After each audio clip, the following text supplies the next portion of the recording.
Aspirants, आप सभी का स्वागत है एनालिस्ट आईएएस के यूट्यूब चैनल पे। तो रिसेंटली प्रोजेक्ट कुशा जो है उसके बारे में हम डिस्कस करेंगे। इसके अलावा हमने S-400 के 3 स्क्वाड्रन जो हमारे पास हैं उनको हमने इंडिया, चाइना और पाकिस्तान बॉर्डर पे लगा दिया है to counter the challenges of it. So Indian air force अपनी डिफेंस कैपेबिलिटीज को और ज्यादा स्ट्रेंथन करने वाला है और इससे हमने 3 S-400 जो ट्रम्प एयर डिफेंसेस मिसाइल क्वाड्रंस हैं उनको लगा दिया है चाइना और पाकिस्तान बॉर्डर पे। अदर डेवलपमेंट में इंडियन डिफेंस एक्विजिशन काउंसिल जो है Indian long range surface air missile system, जिसको प्रोजेक्ट कुशा कहा जा रहा है, इसका प्रोक्योरमेंट कर रहा है and will start with this. The reason is ये प्रोजेक्ट कुशा इसीलिए भी जरूरी है क्योंकि अभी रिसेंटली रशिया पर सैंक्शंस लगे हैं। भले S-400 भारत ने खरीदा, इससे पहले टर्की ने खरीदा था एंड टर्की पर सैंक्शंस लगे, चाइना ने खरीदा था, चाइना पर सैंक्शंस लगे, पर भारत इकलौता ऐसा देश है जिस पर सैंक्शंस नहीं लगे हैं। पर फिर भी एक आत्मनिर्भर भारत बनाने के लिए प्रोजेक्ट कुशा बहुत ज्यादा भारत के लिए जरूरी है। So we'll start with this project कुशा। सो प्रोजेक्ट कुशा जो है ये इंडियन एयरफोर्स को एक long range air defence system देगा एंड इसका जो डिप्लॉयमेंट टारगेट है that is around 2028 and 29 as well. So the next thing is ये जो एम्बिशियस इंडिजिनस प्रोजेक्ट है इसको defence research and development organisation इसको डेवलप करेगा और इसका जो एस्टिमेट बजट है वो लगभग 21,700 करोड़ का है।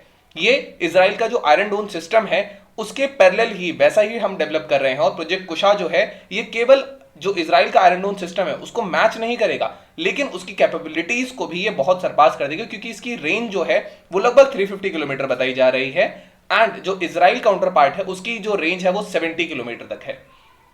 इसका एम है कि जो हॉस्टाइल टारगेट्स हैं जैसे क्रूज मिसाइल्स है, जैसे स्टेल्थ फाइटर्स है, जैसे ड्रोन अटैक इंडिया में काफी हो रहा है पाकिस्तान के द्वारा, उनको ये एक्सटेंडेड रेंज पर ही 350 मीटर पहले ही उनको किलोमीटर पहले ही उनको ध्वस्त कर सकता है।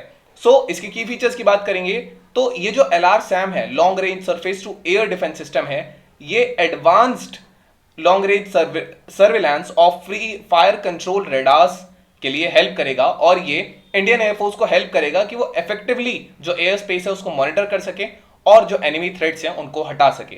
So the thing is interceptor missiles की रेंज है 150 किलोमीटर, 200 किलोमीटर और 350 किलोमीटर। ये हॉस्टाइल टारगेट्स को अलग अलग डिस्टेंसेस पर इनको मारने की क्षमता है और इफेक्टिव जो है ये एक स्ट्रैटेजिक और टेक्टिकल कवर देगा भारत को। ये जो सिस्टम है ये सिंगल शॉट इसका किल चांस अगर देखेंगे तो वो लगभग 80% से ज्यादा है, लेकिन अगर 2 मिसाइल हम एक साथ छोड़ते हैं तो इसका जो एबिलिटी होती है वो 90% से ऊपर हो जाती है। फायरिंग यूनिट्स जो प्रोजेक्ट कुशा की होंगी ये सीमलेसली इनको इंडिया एयरफोर्स का जो कमांड एंड कंट्रोल सिस्टम है उसके साथ इनको इंटीग्रेट किया जाएगा ताकि एक कोऑर्डिनेशन हो सके वाइड रेंज मिलिट्री रडार्स के ऊपर। So this is what about the project Kusha was. Now the thing is that what is this S-400 Triumf missile system. Basically जो S-400 जो surface to air missile system है ये wait a second okay ये जो system है ये surface to air missile system Russia ने develop किया है और ये ड्रोन्स और बाकी चीजों को एयर में ही इंटरसेप्ट कर सकता है। S-400 की रेंज 400 किलोमीटर है और इसका जो एल्टीट्यूड है वो लगभग 30 किलोमीटर और ये 36 टारगेट्स को साइमल्टेनियसली टारगेट कर सकता है एक साथ 4 डिफरेंट टाइप्स ऑफ मिसाइल के साथ। ये most dangerous operational deployed modern long range माना जाता है and this is the MLRSAM in the world. और जो यूएसए का जो थर्ड है terminal high altitude area defence system, ये उससे भी ज्यादा इसकी कैपेबिलिटी होती है। सो अभी बाकी के 2 हमने 5 मांगे थे एंड बाकी के 2 अगले 1 साल में रशिया कह रहा है कि वो दे देगा। इसकी मैक्सिमम रेंज इतनी है, 3 टाइप के मिसाइल्स इसमें होते हैं। Moreover these are the ranges and all. इसमें मोबाइल कमांड पोस्ट होता है, एक लॉन्चर होता है and this is how it is held. So simultaneously it can affect different target. जो इजराइल का आयरन डोम सिस्टम है ये इजराइल का मिसाइल डिफेंस सिस्टम है जो कि शॉर्ट रेंज रॉकेट्स के साथ डिफेंड करने में हेल्प कर सकता है। 45 माइल्स लगभग इसका जो रेंज है वो है एंड मोरओवर ये मल्टीपल रॉकेट्स को एक ही टाइम पे मूव कर सकता है, मूवेबल है, मूव किया जा सकता है और इसको राफेल एडवांस डिफेंस सिस्टम्स और इजराइल एरोस्पेस इंडस्ट्रीज ने मिलकर डेवलप किया है और ये ऑपरेशनल आया था 2011 में। ये कंट्रोल सेंटर्स इस हिसाब से डिटेक्ट करता है एक्टिव मिसाइल्स को and later on missile launcher से छोटे छोटे मिसाइल्स भेजने के बाद ये उस सिग्नल को डिटेक्ट करता है और जाके एयर में ही उस मिसाइल को, एनिमी मिसाइल को इंटरसेप्ट कर देता है। आयरन डोम जो है ये डिटेक्ट करता है, इंटरसेप्ट करता है वैरायटी ऑफ टारगेट्स को, जैसे मोटार है, रॉकेट्स है, आर्टिलरी है। इसको मिसाइल डिफेंस बैटरीज जो हैं वो इसको बेसिकली पावर करते हैं और वेदर कैपेबिलिटीज हैं अब तक 2011 के बाद से 2400 से ज्यादा रॉकेट्स को ये इंटरसेप्ट कर चुका है। ये बहुत अलग अलग टाइप के इंटरसेप्टर मिसाइल्स भी लॉन्च कर सकता है, और ये जो है 40 माइल्स या लेस या उससे ज्यादा, हमने देखा था 45 माइल्स तक का फिलहाल ये अपग्रेडेड है, तो वहां तक ये मिसाइल्स को रोकने में काबिल है।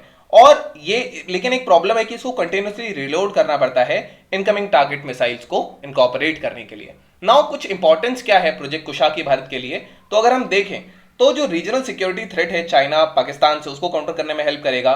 चाइना ने इंडिजिनस डिफेंस सिस्टम की जो कैपेबिलिटीज हैं उनको और ज्यादा एक्सेलरेट कर दिया है, और ऑलरेडी S-400 जो रशिया का है वो चाइना डिप्लॉय कर चुकी है, जो एरियाज उसने भारत से एनेक्स किए हैं। और चाइना के जो क्लोज टाइज है पाकिस्तान के साथ, जो BRI इनिशिएटिव वो बना रहा है, इससे कंसर्न्स हैं जो पोटेंशियल चाइना पाकिस्तान कोलैबोरेशन को लेकर के, इससे जो पाकिस्तान की डिफेंस कैपेबिलिटीज हैं वो भी इंडिया के प्रति बढ़ जाएंगी। तो ये इसमें काउंटर करने में हेल्प करेगा project Kusha and the S-400 which we have. So this was about this topic. Now we have our today's prelims practice question, and the question says which of the following statements are correct about the project Kusha recently mentioned in the news? It will be developed indigenously. India will buy its technology from Russia. It is an air-to-air missile defense system, or none of the above. You can type the answer in the comment section. The reality and correct or not. Then we have our today's main practice question, and the question says what are the points of contentions between India and China, and how can India confront the border challenges? So this was all about today's video and session. I hope you understood it well. Thank you. Have a nice day and stay tuned with the list IS for your better preparation.